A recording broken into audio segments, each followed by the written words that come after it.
Good afternoon and welcome to Beetv News Update at 3. I am Evelyn Izebili and I'll read it from the news in details.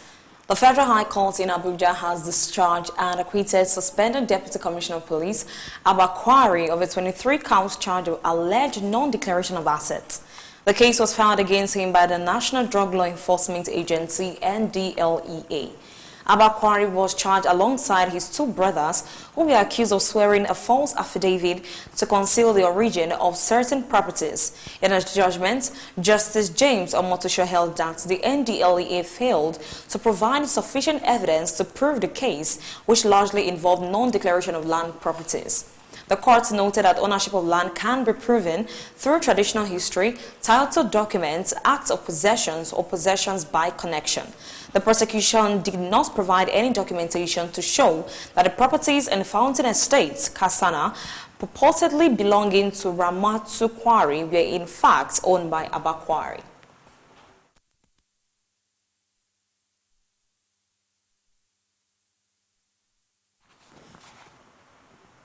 The federal government has officially banned the collection of tax in cash and prohibited the use of roadblocks for revenue enforcement across the country. The move is part of efforts to implement Nigeria's new tax law and reform tax administration. The announcement was made by the Executive Secretary of the Joint Tax Board during the signing ceremony of the Presumptive Tax Regulations and Guidelines for the implementation of the new tax framework in Abuja. According to him, the new framework is designed to eliminate informal, forceful, and fragmented tax practices, particularly at the sub-national level. He added that the regulations aim to promote transparency, accountability, and fairness in tax administration, especially within the commercial and informal sectors. Best of judgment and so on and so forth, and to protect small businesses while ensuring the continuous growth of the Nigerian economy as we have been experiencing in the last 2 quarters, and in particular the last quarter of 2025, the growth rate was above 4%. All forms of cash collector by tax authorities. It also bans mounting of roadblocks. It encourages formalization of the informal sector.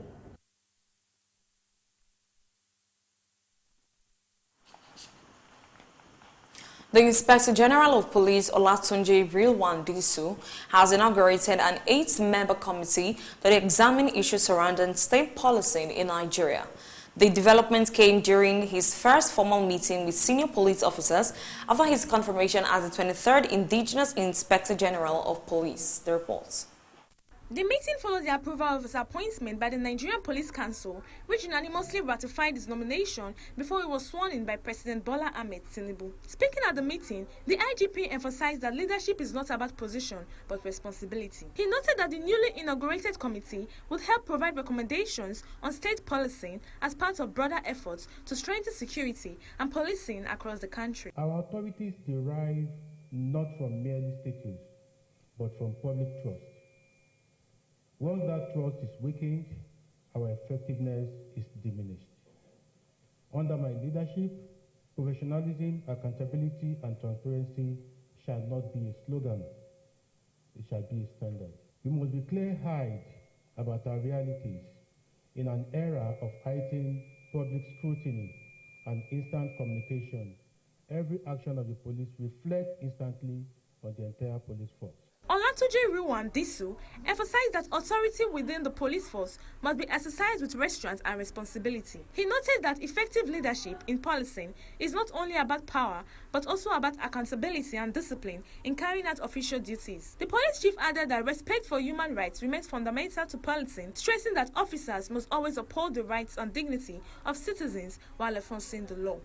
The Nigerian police force is, first and foremost, the people's police, and our continued relevance depends on the confidence the public places in us. The initiative aligns with the push by President Bola Ahmed Tinubu to establish state policing as part of broader efforts to strengthen security and improve law enforcement across the country. The committee is expected to examine the framework and provide recommendations that will guide the effective implementation of state policing nationwide. Your task is critical.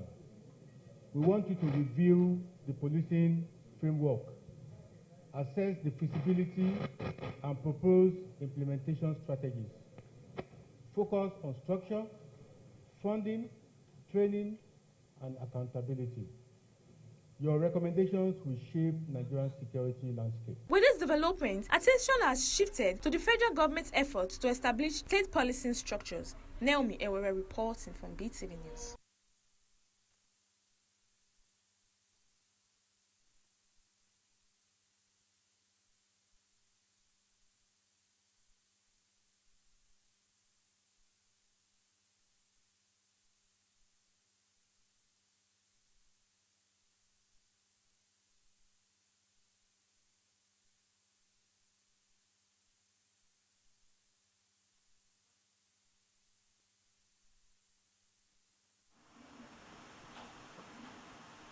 The Federal High Court sitting in Abuja has adjourned the trial of former Attorney General of the Federation, Abubakar Malami, and his son, Abdulaziz Malami, to March 10 for the commencement of trial over alleged terrorism financing and illegal possession of firearms. During the proceedings, the Director of Public Prosecution, Rotimi Iseoluwa Oyedepo, SAN, informed the court that the prosecution required more time to study the case. He explained that the Department of State Services had recently transferred the case file to the Department of Public Prosecutions, which needed time to review the documents. Counsel of the defendants, Adedayo Adedeji, did not oppose the request, but urged the court to strike out the case if the prosecution failed to open its case on the next adjourned date. The court had earlier granted Malami and his son bail in the sum of 200 million naira each, with two sureties who must own landed property in Abuja, while also ordering them to deposit their international passports and passport photograph with the courts.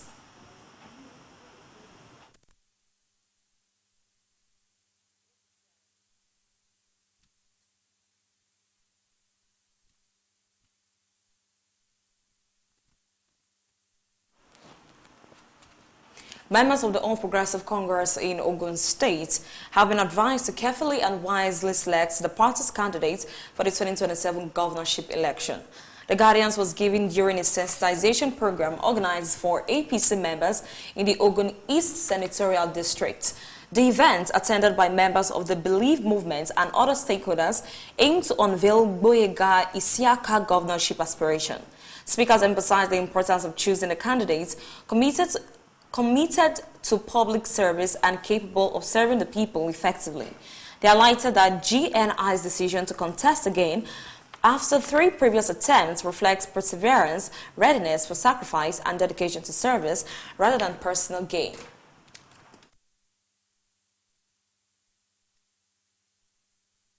We are looking for somebody who is ready to serve. If not that is ready to serve, you will be contesting. And you know when you are the best to serve the people, it's not the money that matters.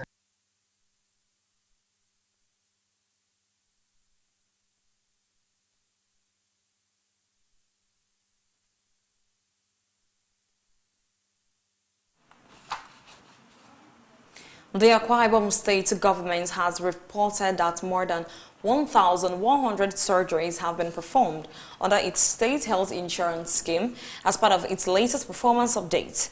At a media briefing in Oyo, officials revealed that 179,000 residents are now enrolled in the program. The Commissioner for Health described the initiative as evidence of the government's commitment to expanding access to healthcare. Other cabinet members presented performance scorecards covering finance, infrastructure, and social welfare. In addition, the government announced it has cleared nearly 40 billion naira in inherited commercial bank debt and has paid down a significant portion of pension arrears, highlighting efforts to stabilize the state's financial obligations. Developmental pathway through the Arise agenda, but has pursued it with courage, compassion, and measurable results across key sectors of the development of Akwa Ibom State. Any time from now is going to exit the backlog, and like highlighted by the Commissioner for Information, we are going to take it by the time the balance is exited. We will now be taking it on the month-by-month basis. For the first time after 21 years, we've resumed pharmacy internship. And so the pharmacy interns would be pharmacy interns have also picked up.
And now to the world of business. Nigerian's currency recorded a major turnaround in 2025, posting its first annual appreciation in 13 years.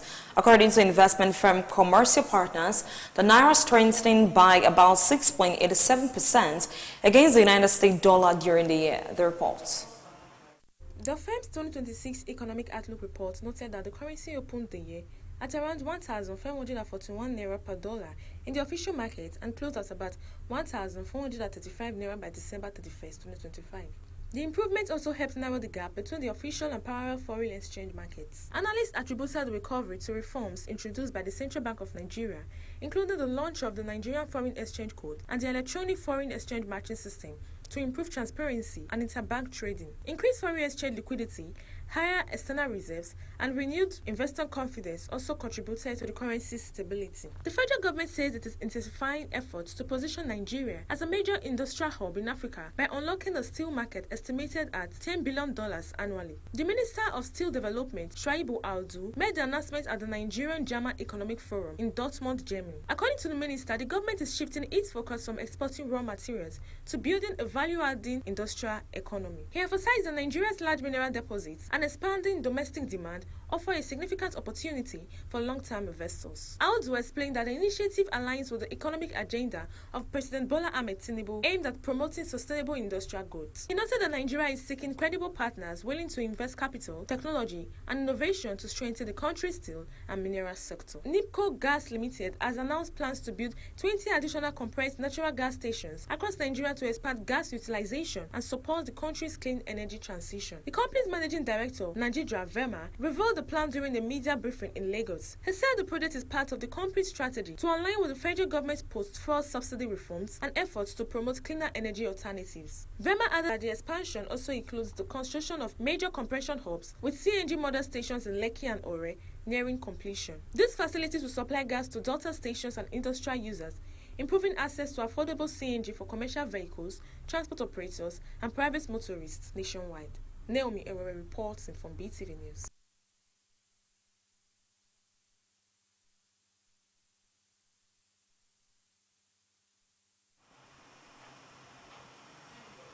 Tim Walz told members of the United States House Committee on Oversight and Government Reform that federal actions targeting residents of Minnesota over fraud allegations in social welfare programs amounts to political retaliation, the report.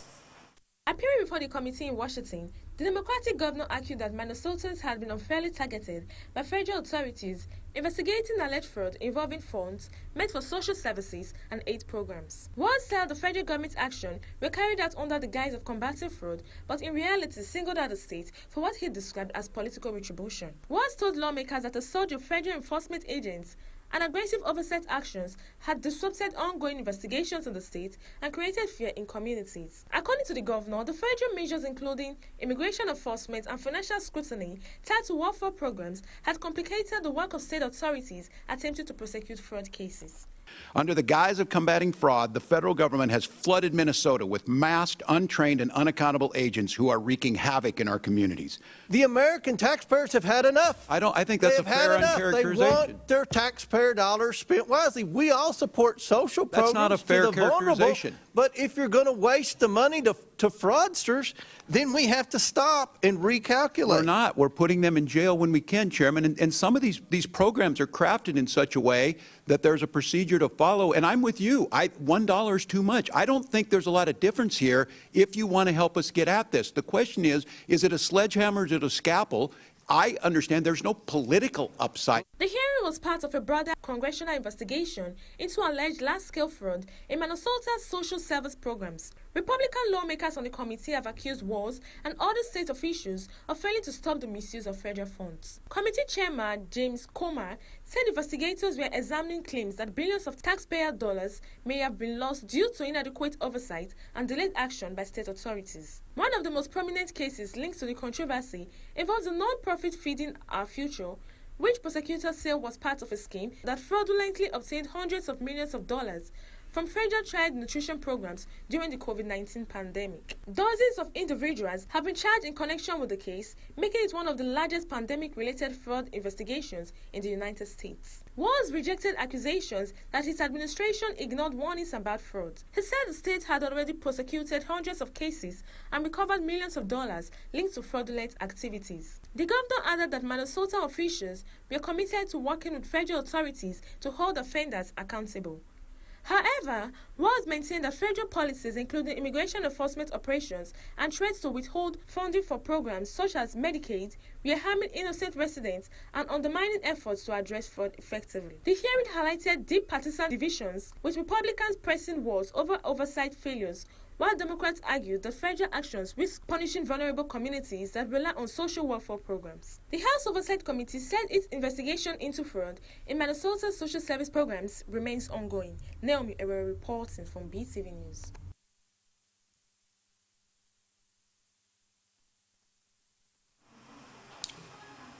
Award-winning Grammy-nominated singer Davido and his wife, Chioma Adeleke, are currently enjoying a romantic getaway in Honolulu. The couple has been sharing highlights of their vacation on social media, showing moments of relaxation on a luxury boat, exploring local culture and sampling Hawaiian cuisine. The report. Fans have flooded their comment section with admiration and excitement, celebrating the couple's vacation and the loving moments they have shared online. The tropical escape has quickly become a talking point among fans who continue to praise the pair's relationship. The trip comes amid an ongoing legal dispute linked to Davido's child custody battle with Sophia Momodu. Her lawyers from Punuka attorneys and solicitors are demanding a public apology, retraction, and 1 billion naira in damages after Davido allegedly made defamatory statements about one of the firm's lawyers on social media following a heated court session. In another development, controversy has resurfaced between clergyman Chris Okafor and Nollywood actress Doris Ogala after the pastor withdrew a public apology he made in December 2025, that he apologized despite being innocent in order to protect spiritual leaders who supported him during the controversy. The dispute began when Ogala accused the pastor of breaking a promise to marry her, allegedly sharing explicit content and causing emotional distress. She claimed he had introduced her to family members and allowed her to participate in family gatherings before later marrying another woman. Ogala subsequently filed a lawsuit seeking 1 billion naira in damages. The suits also allege that Okafor shared private photos of her without consent and used 45 million naira she entrusted to him without permission. The case has continued to generate public attention due to the serious personal and financial claims involved. British author Rachel Joyce has expressed excitement as her best-selling novel, The Unlikely Pilgrimage of Harold Fry, takes on a new life as a stage musical in London's West End. The production is currently showing at Theatre Royal Haymarket. The story follows a man who walks across England to say goodbye to a dying friend while experiencing a personal journey of healing. Joyce described the experience of watching the musical for the first time as deeply moving, noting the powerful connection between the performance and the audience. Originally created as a radio play before becoming a novel, the story has evolved through several adaptations. It was first turned into a 2023 film starring Jim Broadbent, making the stage production the fourth major version of the emotional story. And that's it on the entertainment news. Evelyn is reporting for Beetv News.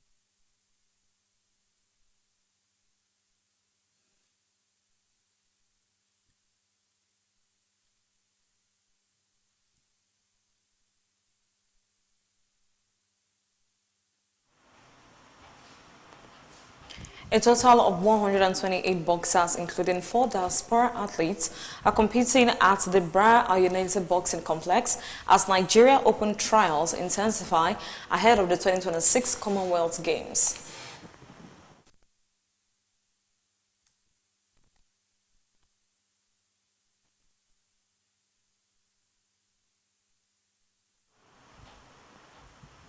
And that's it on the 3 p.m. update. Thank you for staying with us. And please join us on our 6 p.m. update. Thank you and have a good afternoon.